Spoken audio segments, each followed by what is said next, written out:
Todavía no sabemos, pero tenemos esperanza. Tenemos esperanza, hermanos. Tenemos esperanza. Hermanos, llegamos al momento de la Escuela de Formación Cristiana y estamos, hermanos, viendo el libro Llevando fruto y multiplicándolo en la unidad. ¿Qué? Ese fruto que estamos llevando. Hoy, hermanos, tenemos un tema interesante como todos, pero que nos exhorta a tener nosotros mayor atención de qué es lo que estamos observando. Hoy vamos a hablar del tema la unidad de la iglesia en torno a la genuina piedad. Nada más este tema, hermanos, nos provoca a un intenso análisis, una reflexión. La unidad de la iglesia en torno a la genuina. Ahí como que a mí me hace ruido la palabra genuina. Debería decir la unidad de la iglesia en torno a la piedad. Nada más. Para el cristiano verdadero. Y ahí, hermanos, ya ahí tenemos una exhortación, un análisis de lo que decía ahorita el hermano Arenas respecto a nuestras lecturas bíblicas entre semana. Cuando nosotros hablamos, hermanos, de la iglesia en torno a la piedad, deberíamos identificar todo ese análisis y esa preocupación de qué es la piedad. ¿Quién tiene piedad de quién, hermanos? ¿Qué significa la piedad? Está la ciudad de la piedad allá pero esa es una ciudad, ¿verdad? Pero, ¿qué será la piedad, hermanos? Para que el autor de este libro se haya preocupado y los haya dejado subrayado la palabra genuina. O sea que existe la iglesia en torno a la piedad, pero no una piedad ¿qué? Verdadera, genuina. ¿Qué estaremos haciendo, hermanos, en nuestra historia como iglesia? Que alguien se atreve como autor, que alguien se atreve con esa capacidad de análisis y observación de las conductas humanas y determinar genuina piedad. ¿Qué habrá observado en las iglesias? Nosotros que hemos observado en nuestro caminar por las iglesias, ¿existe realmente esa verdadera piedad en el cristiano? ¿O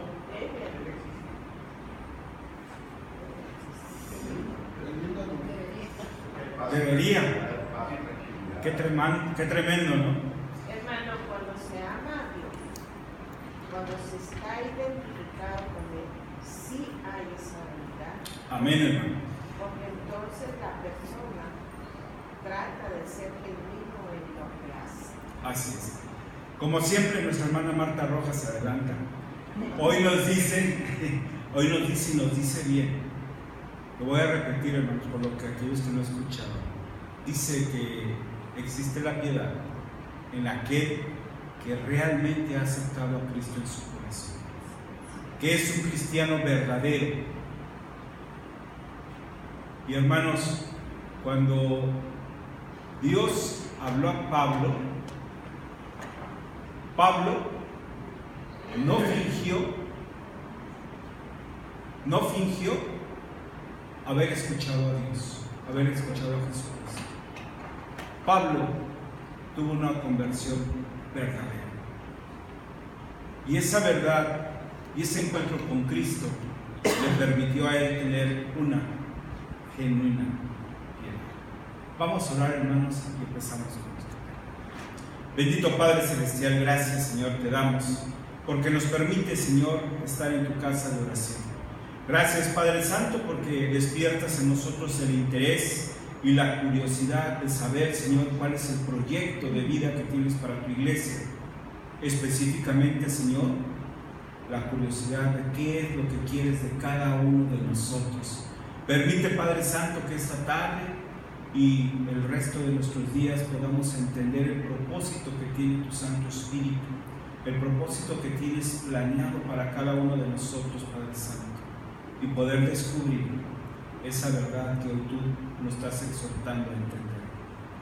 Te solicitamos, Padre Santo, en medio de nosotros, que seas en nuestros corazones, que tu Santo Espíritu nos acompañe y despiertes en nosotros, Señor, el deseo de entender ese propósito.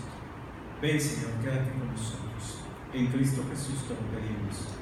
Amén. Y amén. Hermanos, tenemos una meta en nuestra lección, como siempre. Nuestro manual, nuestro libro nos lleva académicamente, pedagógicamente por toda una línea. Y hoy la meta de la lección es que hoy analizaremos la experiencia de comunión y piedad que vivió la Iglesia en su primer tiempo y la manera en que esto impactó a la sociedad. Si hubo, hermanos, una comunión, una experiencia de Dios para aquellos primeros cristianos y existió la piedad en aquella iglesia primitiva, hermanos, esto tuvo que haber provocado un impacto a la sociedad de aquel entonces. Yo me preguntaría en ese análisis que vamos a reflexionar hoy en la tarde, en este momento, como Iglesia del Divino Redentor, ¿qué impacto tenemos en nuestra sociedad? Dice que analizaremos la experiencia de comunión y piedad que vive la Iglesia del Divino Redentor hoy y la manera que estamos impactando a la sociedad. Tremendo, ¿no? Hoy, en unos momentos de comicios, en momentos que estamos a unos días de que se va a haber elección de presidente, elección de gobernadores y todas esas autoridades, hoy el mundo allá afuera se encarga y los propios candidatos se encargan de enfrentarse en discusiones vanas, en estarse diciendo de frente cuáles han sido sus errores. ¿Qué impacto tiene eso para México? Al contrario, es una serie de descalificativos que están poniendo en tela de duda nuestra política. La más triste es que vamos a votar sobre eso. Sí, hay otra opción. Lo más triste es que hay que votar por ellos porque no hay otra opción. Oye, hermano, pero usted y yo tenemos un compromiso con ellos. Usted y yo nos hemos comprometido con nuestro Dios de cambiar esta sociedad. Si en usted, en cada uno de nosotros y las iglesias de Cristo existe realmente esa comunión y piedad, el impacto de esta iglesia hacia nuestra sociedad debe ser, escuchen hermanos, debe ser diferente. ¿Cuántos de nosotros nos preocupamos para estar aquí doblando rodilla y orar por estas autoridades? ¿Cuántos de nosotros en nuestras casas estamos orando por ellos? ¿Cuántos de nosotros estamos pidiendo a Dios que ponga ángeles a su alrededor y que estas personas que hoy son contendientes para la presidencia no tengan problemas de delincuencia, que no sean amenazados, que no sean sentenciados? Porque estoy seguro, hermanos, que ellos obedecen a una situación poderosa que no pueden controlar. Número 1, la corrupción. 2, los impulsos de sus compañeros, la sociedad que se está atormentando. Pero lo peor, hermanos, es aquellos grupos organizados que se acercan a ellos y sentencian en el nombre de su familia. Y ahí, ¿qué hacemos nosotros como iglesia? Ahí es donde nosotros debemos ver ese impacto de piedad para estas personas, que pueden pasar desapercibidas para nosotros, pero son seres humanos y también tienen la oportunidad de escuchar el Evangelio, de escuchar la salvación. Ese es el impacto y comunión que quiere Dios que tengamos como iglesia piadosa a nuestra comunidad. Que si tú hoy eres salvo, también hay una persona al lado tuyo que tiene el derecho y tú la obligación de ser piadoso con él. ¿Cómo, hermanos? ¿Cómo podemos ser piadosos con nuestra sociedad? Hablándoles del amor de Cristo. ¿Tú hoy te sientes seguro? ¿Tú hoy tienes la fe y la convicción de que eres salvo en Cristo Jesús? Gloria a Dios, nada nos preocupa. Podemos estar en paz, podemos descansar en Cristo Jesús. Y ellos, atormentados con las amenazas.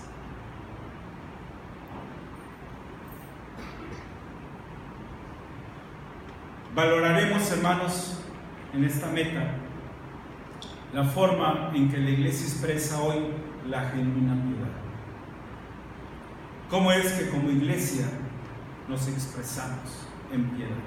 Y compartiremos impresiones acerca de las diversas formas de espiritualidad que no significan una auténtica vida piadosa, y porque no lo son. Tener una vida piadosa, hermanos, tiene una forma totalmente diferente de expresión. Y bueno, hoy lo veremos por la gracia de nuestro Dios, hermanos. Definiremos por la palabra de Dios la ruta genuina a la piedad cristiana.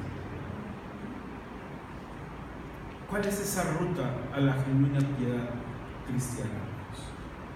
Bien lo dice nuestra hermana Marta Rojas, esa relación personal con Dios.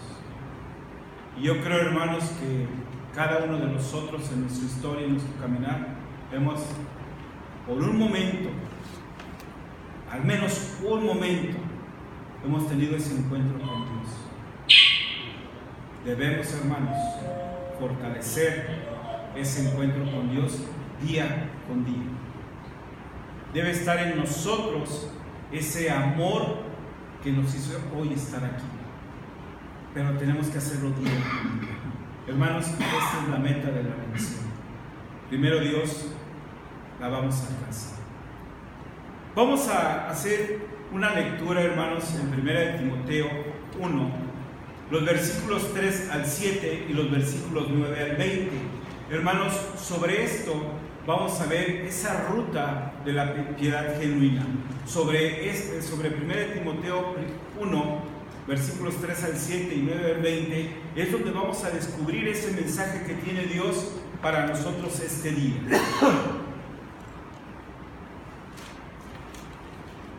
Si gustan, hermanos, podemos leerlo aquí en la pantalla, síganlo en sus Biblias.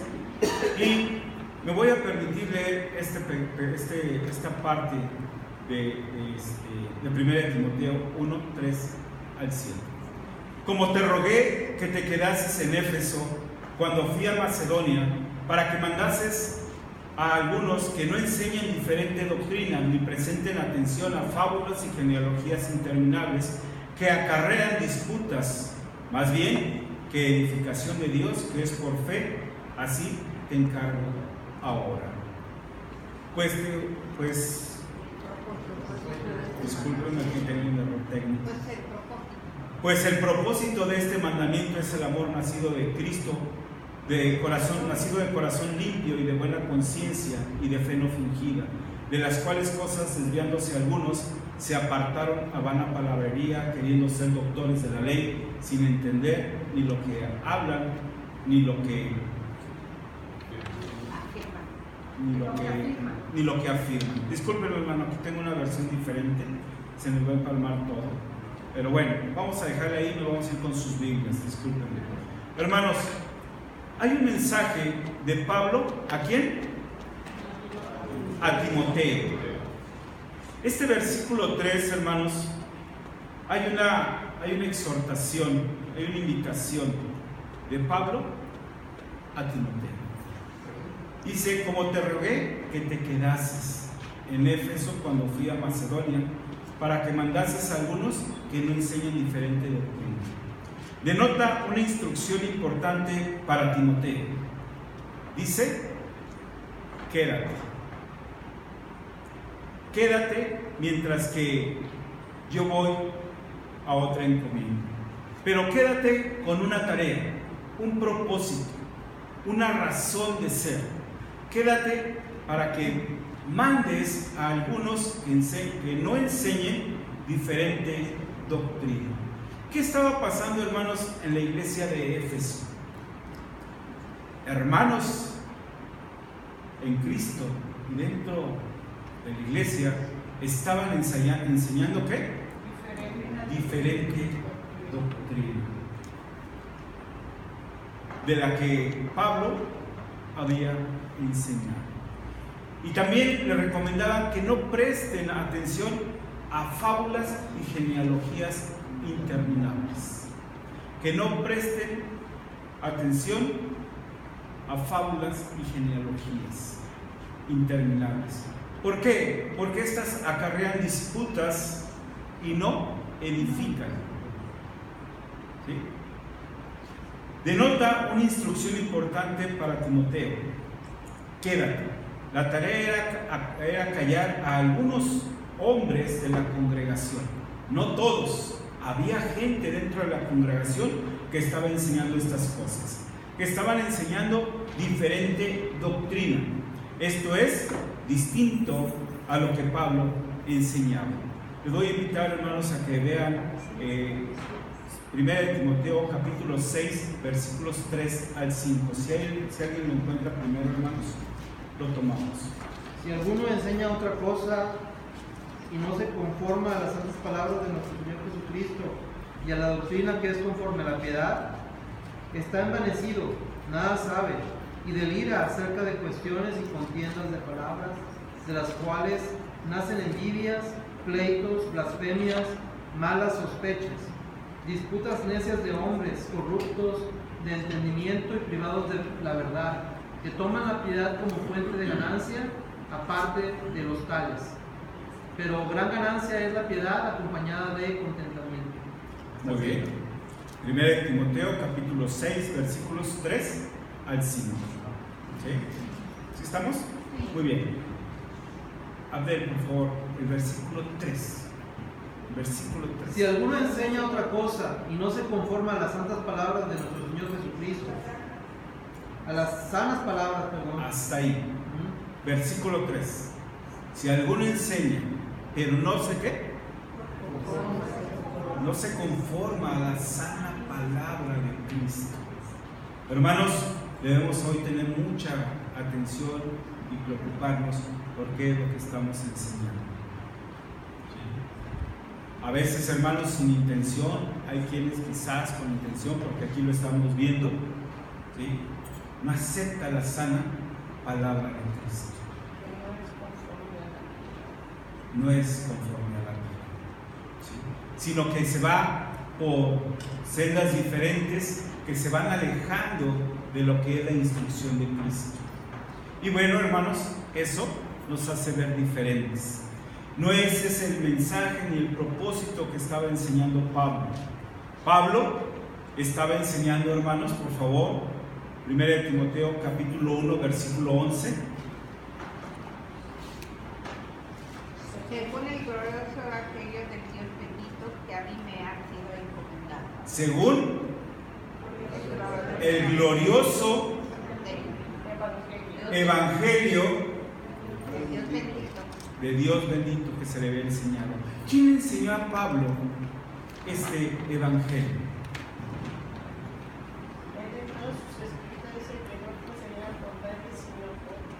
Hubo un encuentro, y ese es lo que tenemos nosotros, hermanos, que retomar. Ese encuentro, esa primera vez cuando Dios habla a nuestro corazón. Porque lo demás, hermanos, si no lo apegamos a este contexto, nos vamos a ir separando por nuestras propias creencias, por nuestras propias experiencias. Y todo debe estar apegado ¿a qué? A ese encuentro personal con Dios. Y Pablo así lo establece en 1 Timoteo capítulo 1, versículo 11, de acuerdo a este glorioso evangelio.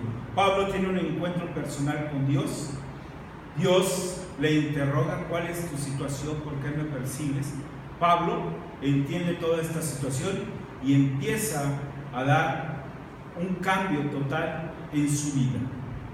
En el versículo 4, hermanos, de 1 Timoteo capítulo 4, 1 Timoteo, el versículo 4, ¿qué nos dice, hermanos? 1 Timoteo capítulo 1, versículo 4, perdón.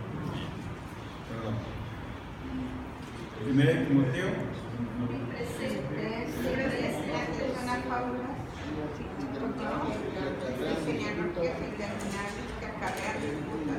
Más bien que edificación de Dios que por la fe, así te encargo ahora. Así es. Ni presten atención a fábulas y genealogías interminables que acarrean disputas, más bien que edificación de Dios que es tu fe, así te encargo ahora. Es correcto. Muy bien.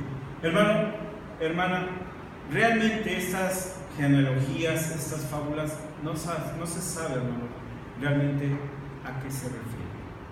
No tenemos un concepto específico, pero sí sabemos que hay alguna situación, alguna relación en cuanto a un contenido gnóstico, o más bien la probabilidad más acertada, más cerca, es que tiene un origen judaico. Hay una enseñanza judaica que se acerca a esas fábulas, a esas genealogías, y esto, hermano, lo podemos soportar en Primera de Tito, capítulo 1, versículo 14. Primera de Tito 1, capítulo 1, versículo 14, y dice así: no atendiendo a fábulas judaicas y a mandamientos de hombres que se apartan de la verdad. Muy bien, no atendiendo a fábulas judaicas ni a mandamientos de hombres que se apartan de la verdad. Es lo más cercano que tenemos de estas referencias de lo que se estaba enseñando. Había raíces, había cierta experiencia, y hermanos, hoy en día nosotros parece ser que nos acercamos a eso. Nosotros enfrentamos un problema, una situación, y llegan nuestras ayudas, ¿verdad? Los hermanos, los amigos, los compañeros de trabajo, y nos dan consejo de cómo hacer las cosas, en lugar de nosotros acercarnos a la palabra de Dios. ¿Y qué es lo que nos dicen nuestros amigos, nuestros compañeros de trabajo cuando nos ven en dificultad? Cualquier dificultad, sea física, sea monetaria, sea emocional, ¿a qué nos invitan, hermanos? Oye, es que ya tropecé 3 veces, no te preocupes, vamos a la petaca, ahí te van a hacer un arreglo tremendo. Es que tengo problemas económicos, no te preocupes, ahorita yo te traigo ahorita y te presto tu dinero. Es que estoy con una situación de salud, no te preocupes, mira, ahorita vamos a ir aquí, te van a hacer una limpia y la vas a hacer. ¿Cuántas cosas, hermanos, nosotros como creyentes estamos arrastrando? Y podemos estar muy tranquilos aquí, oye, pues aquí no pasa nada, estamos en armonía. Sí, hermanos, pero ¿estamos camino al verdadero evangelio o estamos tomando atajos que lo único que hacen es ¿qué? Separarnos de la verdad de Dios? ¿Qué estamos haciendo, hermanos? Y eso pues no lo podemos ver nosotros. Aquí nos vemos nosotros cada 8 días y nos vemos muy bien. Es más, ni sabemos qué nos pasó el día de ayer, ¿verdad? No sé qué vivió Daniel ayer, no sé qué la hermana Gloria que vivió, y llegamos aquí, ¿cómo estás? Y nuestra respuesta es ¿qué? Muy bien, gracias a Dios. Y hermanos, como testimonio les digo, visitando a una hermana, llegamos y le cuestionamos, ¿cómo están? Muy bien. Y sigue la conversación en esa visita. Oye, pero ¿cómo estás? Muy bien, excelente. Y sigue la conversación. Oye, pero quiero que ores por mí, quiero pedirte esto, quiero pedirte lo otro. Y empieza la hermana a llorar. Oye, pues no estabas muy bien hace 2 o 3 horas que llegamos aquí. Sí, pero me falta esto, me falta aquello, tengo esta preocupación, tengo este problema. ¿Cómo es que estamos nosotros, hermanos? ¿Estamos muy bien? ¿Estamos realmente bendecidos o no tenemos la confianza con el hermano o con la hermana para decirle o dejar nuestras cargas y como cristianos en comunión orar por esas cargas? ¿Cómo está, hermano Conchita? Inmerecidamente bendecidos. ¿Cómo estamos nosotros? Bendecidos, prosperados y en victoria. Amén, hermano. Amén. Pero siempre hay algo, hermanos, que nosotros necesitamos ¿qué? Comunicar. sino a los hermanos, sí a nuestro Señor y Dios poderoso. Cuando nosotros tenemos, hermanos, esa comunión vertical con Dios y usted está proclamando el Evangelio, ¿qué cree que va a llevar al hermano de la izquierda, al hermano de la derecha? ¿Qué cree que le va a entregar? Su relación con Dios. ¿Se va a convertir en un hermano qué? ¿De genuina piedad? Pero necesitamos tener esa comunión personal. Hermanos, cualquiera que fuere su origen a esta situación de fábulas, carecían de todo valor espiritual y conducían solo a especulaciones. Y muchas veces, hermanos, nosotros le hacemos caso a las especulaciones y no a la verdad de Dios. Esas especulaciones, hermanos, provocan en nosotros cuestionamientos y discusiones. Y entonces, hermanos, empezamos a caminar en sentido contrario a lo que Dios quiere que hagamos como su pueblo. Cualquiera que fuere el origen de esas fábulas, ¿sí?, carecían de todo valor espiritual y conducían solo a especulaciones, cuestionamientos y discusiones.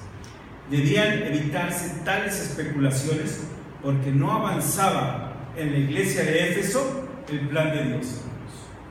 Esas discusiones y esas especulaciones les cegaban y tapaban los oídos a estos hermanos y no escuchaban ni veían el plan de Dios. ¿Cuántos de nosotros, hermanos, dudamos del propósito de Dios en nuestras vidas?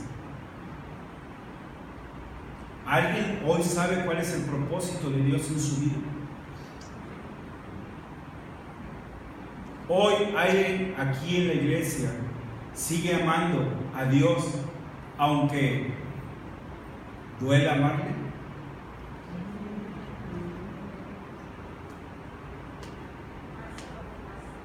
Pase lo que pase. No sé si tuvieron la oportunidad, hermanos, de leer aquel libro, Amando a Dios, aunque la vida duele. ¿Cómo nos puede doler la vida, hermanos? ¿Cómo nos puede doler y tener el amor de Dios en nuestro corazón? ¿Alguien ha experimentado ese dolor? Sí, hermanos. Amén. Dios siempre es nuestra fortaleza, pero aún en ello hay dolor. Bueno, él dijo que en sufrimientos vamos a tener, pero solos no estamos. Eso es lo que tenemos que demostrar, hermanos. Que habrá dolor en la vida, pero que solo no estamos. Él está con nosotros. Hermanos, ese plan de Dios que se percibe e implementa en nuestras vidas no puede ser por imaginación. El propósito de Dios se percibe y se implementa en nuestras vidas no por imaginación. ¿Usted por qué percibe ese amor de Dios? Por la paz, muy bien. ¿Cómo es que podemos percibir ese amor de Dios en nuestras vidas? ¿Recuerda la lectura de Job? ¿Cómo es que Job, aún doliéndole el corazón, doliéndole la vida, seguía amando a Dios? ¿Por qué, hermanos? ¿Perdón? Confiaba en Dios. La seguridad, creía en la seguridad, pero tenía arraigado ese don que Dios le había dado y hoy sigue otorgando a aquel que cree en Jesucristo, aquel que cree en el que resucitó. ¿Cómo se llama eso, hermanos? Fe. Entonces el propósito de Dios, hermanos, no se imagina, se vive y lo vivimos por fe. ¿Cómo es tu fe, hermanos? En contraste a esta fe, hermanos, está la especulación humana. que nos conduce a pozos sin fondo que solo sirven para oscurecer y velar el propósito de Dios en nuestras vidas. Debemos entender, hermanos, que las especulaciones y la separación de Dios nos lleva a abismos profundos que nos imposibilitan ver y experimentar el propósito de Dios en nuestras vidas. Una discusión, ¿sí?, una especulación entre nosotros, lo único que hace es separarnos del propósito de Dios. Y debemos tener mucho cuidado con eso, hermanos. Hoy nosotros estamos orando como comisión de púlpito para que la congregación, el Divino Redentor, pueda aceptar en armonía, en paz y bajo la voluntad de Dios a nuestro próximo pastor. ¿Quién es? No sabemos, pero sí estoy seguro que Dios va a poner a un pastor. Hoy nosotros tenemos 5 pastores que han pasado frente a nosotros, nos han estado predicando, y va a haber un día ya determinado, hermanos, posiblemente el próximo mes de agosto, donde podamos definir a través de ustedes quién va a ser ese pastor. Pero nuestra fe, nuestra verdad en Cristo Jesús nos dice que Dios ya tiene un pastor. ¿Habrá diferencia entre nosotros, hermanos? ¿Sí están ahí? ¿Habrá diferencia entre nosotros por el pastor que Dios mande? No debe, hermanos. No debe. Debemos tener mucho cuidado con esas especulaciones, esos comentarios que son fuera del lugar. Y esto es lo que Pablo le había pedido de traer a Timoteo, que se quedase en Éfeso para que mandara a algunos hermanos que no enseñasen diferente doctrina, que podamos tener y vivir en armonía. Repito, hermanos, el contraste de la fe es la especulación humana, que nos conduce a pozos sin fondo que solo sirven para oscurecer y velan la verdad de Dios. El versículo 5 de 1 Timoteo dice: pues el propósito de este mandamiento es el amor nacido de corazón limpio y de buena conciencia y de fe no fingida. Interesante, ¿no? Contrario a las especulaciones, la enseñanza de Pablo es el amor, por supuesto, que el más puro tipo de amor. Muchos podemos hablar del amor, pocos pueden hablar del amor de Cristo. Ese amor es el que rebosa de un corazón limpio, una conciencia no corrompida y una fe no fingida. Repito, un corazón limpio, una conciencia no corrompida y una fe no fingida. Esta bella trilogía habla de la pureza e integridad que produce la más excelsa clase de amor, un amor sin egoísmo, cuya forma final solo se ve en el amor del Padre, en el amor de Dios. Hermanos, nosotros debemos trabajar con esta trilogía. Nosotros debemos estar conscientes de tener un corazón limpio, una conciencia no corrompida y una fe no fingida. Qué difícil es, hermanos, poder entender qué es un corazón limpio, qué es una conciencia no corrompida. Pero lo más fuerte, hermanos, son las tres, ¿verdad? Pero lo que yo veo aquí es una fe que no fingida. ¿Cómo podemos identificar un corazón limpio? ¿En quién vemos un corazón limpio, hermanos? En los niños, dice el hermano. Muy bien. ¿En quién más? Un corazón limpio. A veces ni en los creyentes, hermano. Ay, las buenas rojas. A veces ni en los niños. Yo creo que sí, porque ella los tiene y los conoce. Hermanos, acuérdense del pecado. Así es. Acuérdense, y qué bueno que lo menciona, hermana. Acuérdense, hermanos, que el pecado está en todos. ¿Sí? Y dice muy bien la hermana Rojas, a veces ni en los niños, hermanos, porque también en ellos está ese pecado original. ¿Sí?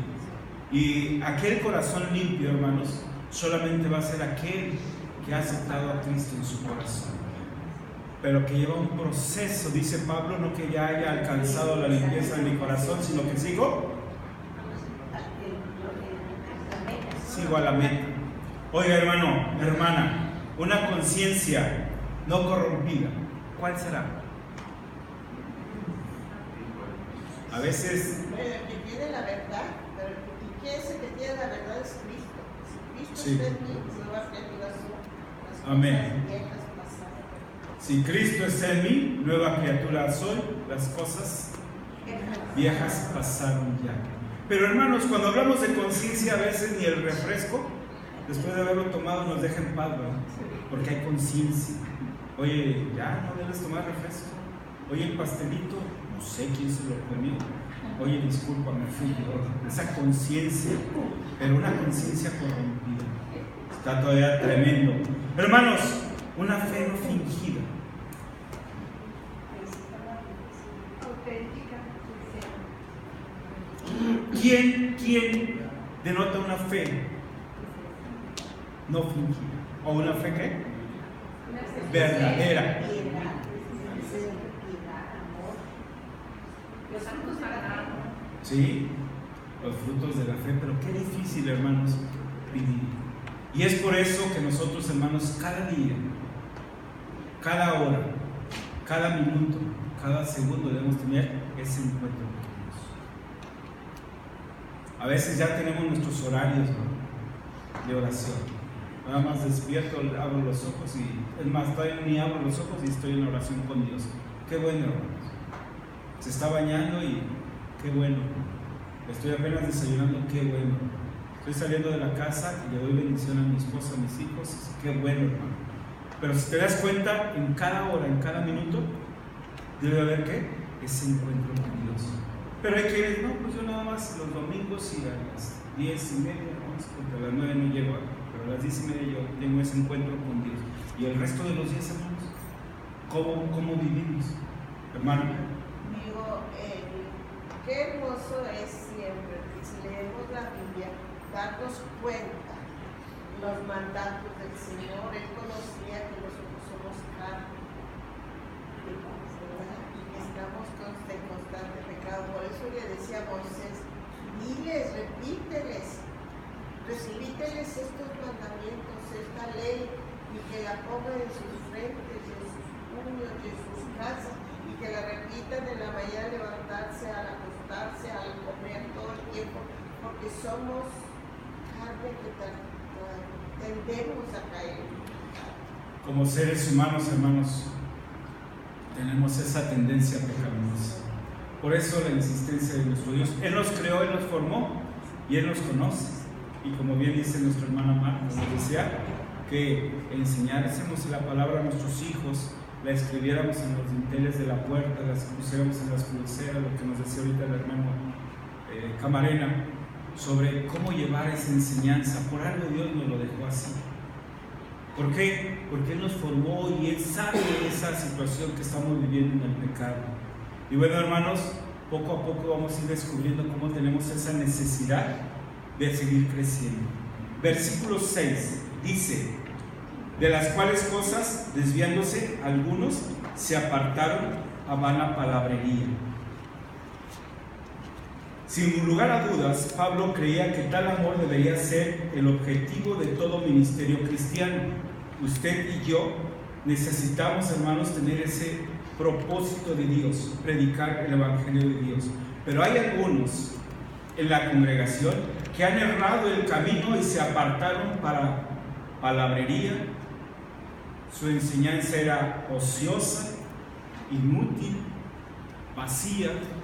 Y hermanos, cuando dejamos que las cosas del mundo empiecen a entrar a nuestras mentes, a nuestras familias, a nuestros hogares, ya estamos permitiéndole al enemigo estar en medio de nosotros.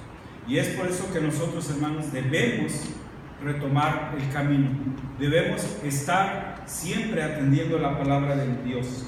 Versículo 7 dice: queriendo ser doctores de la ley, sin entender ni lo que hablan ni lo que afirman. ¿Cuántas personas, hermanos, por el egoísmo nos perdemos? El problema es que algunos maestros habían perdido de vista este alto propósito y se habían desviado errando el camino. Y el problema es con frecuencia el egoísmo. Por egoísmo, hermanos, ¿qué somos capaces de hacer? Y no es que andemos con nuestra banderita de egoísmo, pero nuestros hechos a veces denotan ese egoísmo. Primero yo, luego yo, después yo, y al último, y qué difícil, hermanos, que aún que estemos predicando el Evangelio de Cristo y que nos decimos ser esas cartas abiertas de Jesucristo, prevalece nuestro egoísmo. Por egoísmo, hermanos, que hemos sido capaces de hacer: quitarle el vaso de agua a un niño, quitarle el alimento. Y a lo mejor, hermanos, podemos levantar la mano y decir: hermano, yo no. Habría que ver, hermanos. Yo he visto familias en donde primero soy yo, luego yo, y después yo, y al último yo. Oye, ¿y los niños? ¿Qué se esperen? Son niños. Y le estoy quitando la hora del alimento. Ahorita la hermana bien nos decía: los niños, cuando no tienen ese dulce, cuando no tienen esa hoja para iluminar, cuando no tienen ese color, hay un sentimiento en ellos. Imagínate cuando este es para papá, está apartado para papá. Nadie puede. Qué difícil, hermanos. Qué difícil. Pero existe. Se dan las situaciones. ¿Sí? Si no puedo yo, hermanos, tener ese amor, esa sensibilidad en mi casa, en mi viña, el de enfrente, que no conozco, pues menos. Y a veces el problema, no me quiero meter en problemas de suegros y suegras, de yernos y nueras, pero a veces no creemos. Oye, una persona que ni conocemos, y todo lo que invertí en ti para ser profesionista, y me sabes con que te vas a ir con este individuo, y mis años de cariño, mis años de estar contigo, y sin conocerlo te vas. ¿No le muevo? No, es que ya lo estoy viviendo, no sé. Hermanos, lo estamos preparando, y yo creo que es un camino de todos, pero hay que prepararlos. También hay que tener esa convicción de que nuestros hijos no son nuestros, están prestados, ¿sí? Y que van a ser bendición y que van a ser luz donde Dios los lleve, si es que nosotros hicimos la tarea. Porque si no lo hicimos, entonces va a salir ese ego. ¿Y ella quién es? Oye, ¿y él tiene carro o tiene bocho? El egoísmo, ¿verdad? ¿Tiene carro o tiene Volkswagen? ¿Qué tiene? Oye, ¿y dónde trabaja? ¿Cuánto gana? Y esas situaciones, hermanos, a veces entre padres e hijos, ¿qué provocan? Una separación. Pero papá, mamá, entiende, es mi vida. Sí, hijito, pero no estás solo. Como que hay un contraste, un choque. Y hermanos, si eso es nuestra viña, nuestro hogar, ¿qué pasará con aquellos? Entonces, hermanos, el problema se da aquí, el meollo está en lo que es el egoísmo. Dice, el problema, como sucede con frecuencia, era un conjunto de ego. Querían ser doctores de la ley, aunque eran incapaces de lograrlo. No reconocían su incompetencia, parloteaban con una autoridad. Y se ponían a las esquinas, ¿verdad? Y hablaban y gritaban casi que todo el mundo les escuchase. pero eran vanas palabras. Del versículo 9, hermanos, vamos a iniciar, y dice nuestra palabra, el versículo 9: conociendo esto, que la ley no fue dada para el justo, sino para los transgresores y desobedientes, para los impíos y pecadores, para los irreverentes y profanos, para los parricidas y matricidas, para los homicidas. Oye, aquí Pablo, hermanos, da una serie, una lista de pecadores que él identificó en la iglesia, en el mundo, pero que también de repente se colaban a la congregación. La ley está diseñada, hermanos, para mostrar a la gente su pecaminosidad. La ley está diseñada para mostrar a la gente su pecaminosidad. No es para aquel que fue reconocido su pecado. No es para aquel que ha reconocido su pecado y se ha acercado a Cristo. Todo lo que estamos hablando, hermanos, es para aquel pecador. Es el mensaje que debemos llevar y verlos a ellos con piedad para que puedan ser restaurados. Esta persona que ha recibido a Cristo en su corazón ya no está bajo la ley, sino que debe andar en el Espíritu. Cada uno de nosotros, hermanos, debemos caminar en Espíritu. Cada uno de nosotros no podemos ya voltear a lo que es la carne, sino que tenemos que observar y andar en Espíritu. Gálatas capítulo 5, hermanos, por favor, versículos 13 al 26. Nada más leemos la introducción, capítulo 5, versos 13 al 26. Nada más leemos la introducción, hermanos, por cuestiones de tiempo, pero vamos a ver qué trata Gálatas capítulo 5, versículos 13 al 26.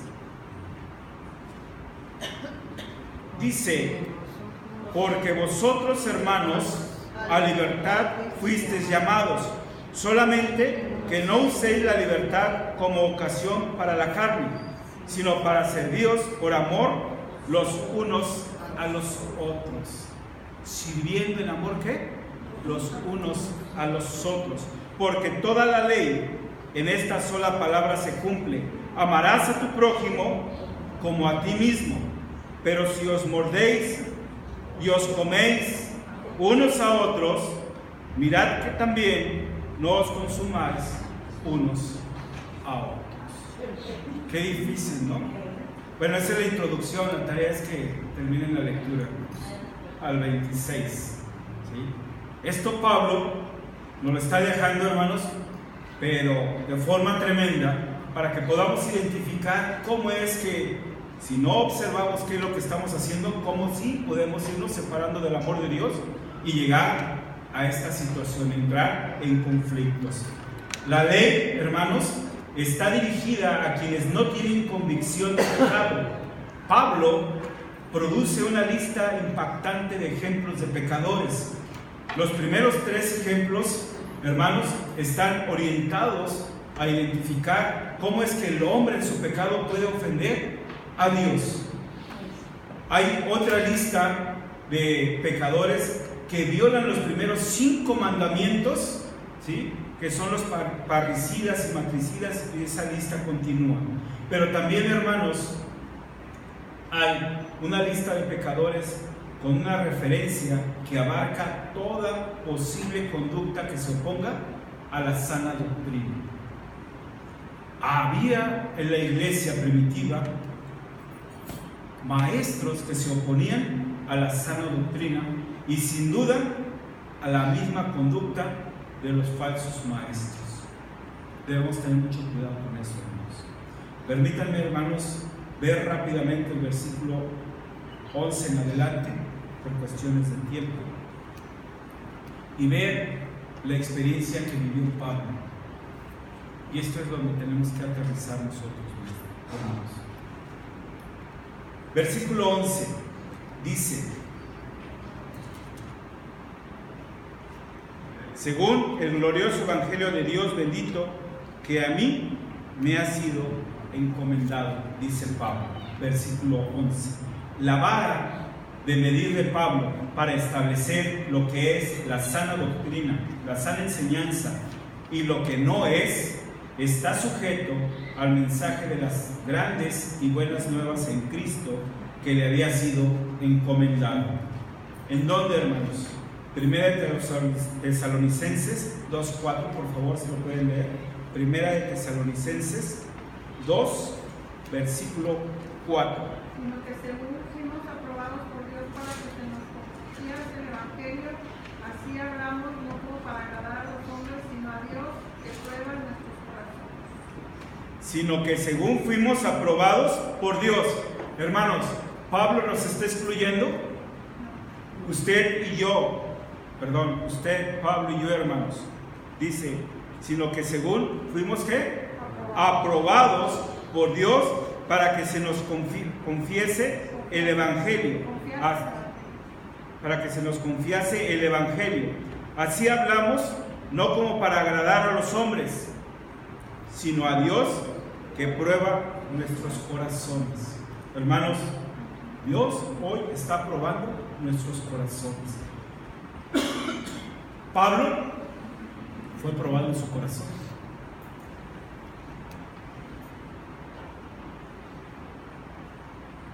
La vara de medir de Pablo es el Evangelio. Y en el versículo 12, hermanos, en este punto del inventario de pecadores de Pablo, de las cuales él sabía que él era el primero, combinado con la experiencia del Evangelio, Pablo, hermanos, hizo esta lista de pecadores, pero también hubo un momento en que él experimentó la presencia de Dios en su vida, y con esto Pablo da gracias a Dios. Seguramente usted y yo hoy podemos reconocer nuestro pecado pasado y reconocer lo que Dios ha hecho en nuestras vidas hoy en día. Y a esa experiencia, esa combinación, Pablo agradece a Dios. ¿Qué es lo que agradece a Dios? Su conversión. En este punto del inventario de pecadores de Pablo, de los cuales él sabía que era el primero, y combinado con la experiencia del Evangelio, provoca en él una fuente poderosa de gratitud a Dios. Las palabras "doy gracias a Dios" surgen del hecho de que Dios, en su gracia, había provisto a Pablo toda la capacitación necesaria y, considerándolo fiel, lo colocó en un lugar privilegiado del ministerio. Si Pablo, hermanos, fue perdonado por todo su pecado y perdonado porque escuchó a Dios y perdonado porque activó en su vida ese cambio, y él descubre cómo ha sido esa conversión y le da gracias a Dios. Hermanos, es una pregunta personal que ustedes deben contestar. Hay un pasado, hay un pecado, mejor dicho, hubo un pecado en tu ayer, y hoy Dios ha hablado a tu corazón, y hoy sabes que ha habido una conversión en tu corazón, en tu vida. Dale gracias a Dios y asume el ministerio al que Dios te ha mandado. Hermanos, la razón por la que Pablo se ve impactado es que él sabía muy bien del abismo y del lodo en el que había sido sacado. Él dijo haber sido antes blasfemo, perseguidor e injuriador. No mentía, ese era su pasado. Aún así, Pablo fue recibido a misericordia. Tú y yo, hermanos, cualquiera que haya sido nuestro pecado, pero si ha habido ese encuentro personal con Dios, Dios quiere que hoy tengas esa conversión. Dios quiere que hoy asumas tu papel en ese ministerio, en esta iglesia, el Divino Redentor, y hagas ese cambio en tu vida, hermanos. Pero es una situación personal. No puede venir un pastor, no puede venir un hermano a tomarte de la mano y decirte, caminemos. Eso es personal. Y Pablo, de lo más profundo de su ser, da gracias a Dios porque ha sido movido a misericordia. El apóstol Pablo recibió la misericordia de Dios y no su ira. La gracia de Dios se sobrepasó por mucho aún el pecado más serio que hubiese tenido Pablo. Donde Pablo, o donde había incredulidad, Dios derramó fe en Cristo. Donde había violencia y agresividad contra Dios y su gente, ahora Dios había vertido amor de Cristo. Cuando nosotros entendamos, hermanos, esa conversión y podamos dejar aflorar esa fe que Dios nos ha dado en Cristo Jesús y podamos compartir el amor de Dios en Cristo Jesús, esta iglesia, el Divino Redentor, vivirá, hermanos, esa piedad genuina de Dios. Si no hay preguntas, hermanos, ¿alguna duda? Que Dios les bendiga, hermanos. Vivamos esa conversión y ese llamado al que Dios hoy nos ha llamado. Vamos a orar. Bendito Padre Celestial, gracias, Señor, te damos. Porque, Señor, nos has mencionado por nuestro nombre. Cada uno de los aquí presentes, Señor, reconocemos un encuentro personal contigo. Te suplicamos, Padre Santo, que tu Santo Espíritu hoy obre en nuestras vidas. Danos, Señor, el carácter, la fortaleza, la valentía, Señor, de dejar nuestros lugares, de dejar, Señor, el confort en que hemos estado por muchos años en nuestras vidas, y permítenos, Señor, servirte como solo tú mereces. Permite, Padre Santo, que el ejemplo de Pablo, en esa persecución que tenía con tu pueblo, Señor, se ha quedado atrás porque tú le has llamado por su nombre. Tú lo has enfrentado, Padre Santo, y has cautivado su vida para tu servicio. Permite que de igual manera, Señor, cada uno de los aquí presentes podamos tener ese encuentro y poder dejar, Señor, nuestra vida pasada y tener, Señor, la valentía de decirle: heme aquí, envíame. Padre Santo, culmina la obra que has comenzado y no nos dejes de tu presencia. En Cristo Jesús te lo pedimos. Amén. Y amén. Bendito seas. Que Dios les bendiga, hermanos.